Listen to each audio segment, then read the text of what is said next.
Nah, yang ketiga teman-teman, ibadah itu harus proporsional. Proporsional dalam artian itu sesuai dengan kebutuhan, sesuai dengan diri masing-masing. Karena kalau tidak proporsional itu tidak ibadah yang baik. Saya kasih contoh. Anda suka main futsal, maka main futsal yang baik itu ya durasinya cukup. Kalau terlalu cepat main futsal nggak enak. Kalau terlalu lama kecapean. Misalnya, ayo kita main futsal berapa menit, setengah menit, nggak enak rasanya. Baru nendang bola sudah selesai. Atau main futsalnya tiba-tiba 24 jam lah. Kipernya udah nggak kuat diri, strikernya nggak kuat diri, bolanya ketiup-tiup saja, nggak bisa ditendang. Nggak enak teman-teman. Yang enak itu yang pas. Makan juga sama. Kalau proporsional itu enak.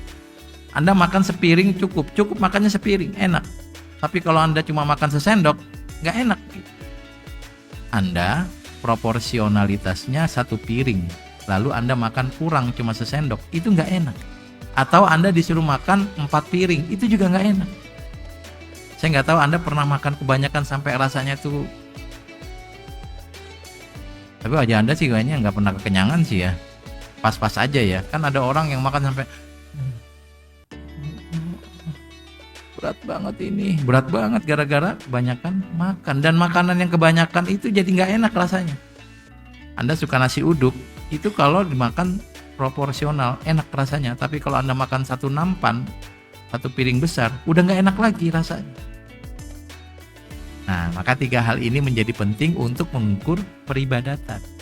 Nama bab kita adalah bab fil iktisad fil ibadah, bab tidak berlebih-lebihan dalam ibadah. Maka ibadah itu harus memunculkan kegembiraan, kebahagiaan, harus proporsionalitas dan memunculkan kebaikan. Sehingga ketika ada ibadah yang kemudian tidak proporsional, itu ibadah yang nggak baik.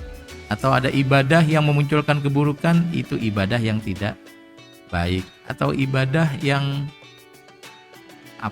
yang membuat Anda galau, nggak baik. Karena ini kan Ramadan teman-teman.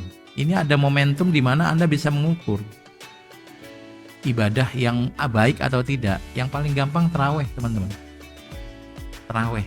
Tarawih yang enak itu tarawih yang cukup. Hati-hati. Ukuran ibadah yang menyenangkan itu bukan ibadah yang benar itu 3 hal tadi menjadi penting. Saya kasih ulang lagi masalah tadi tarawih ya. Kalau kemudian Anda tarawih dan Anda merasa nyaman, itu berarti ibadah tarawih Anda baik. Tapi kalau Anda merasa ya Allah lama banget, maka saat Anda udah ya Allah lama banget, itu sudah bukan ibadah yang wama umiru illa liya'budullaha mukhlisin. Ibadah itu kan karena Allah. Tapi kalau Anda sudah capek lalu masih di situ dan ngeluh, berarti udah bukan karena Allah, tapi karena malu, karena sungkan, karena nggak enak, dan karena ada keamanan pesantren. Lalu apakah ibadah itu bernilai kebaikan?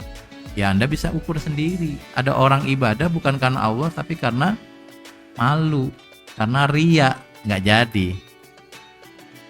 Fawailul lil musallin alladzina hum an sholatihim sahun walladzina hum yuraun. Ada riyanya ya.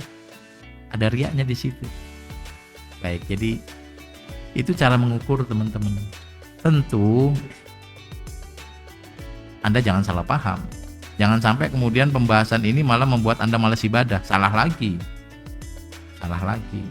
Anda mirip kayak orang diajarin tawakal tapi nggak mau kerja. Saya tawakal kok, itu malas, bukan tawakal. Salah paham ya, jangan salah paham. Baik, apalagi misalnya Anda mau baca Quran yang nyaman saja. Misalnya Anda baca Quran asik 1 juz, asik 2 juz, mulai capek, tidur saja. Sebab kalau Anda lanjutkan membaca, itu tidak kerasa enak baca Qurannya. Nah, ini maksud dari bab al-iktisad fil ibadah.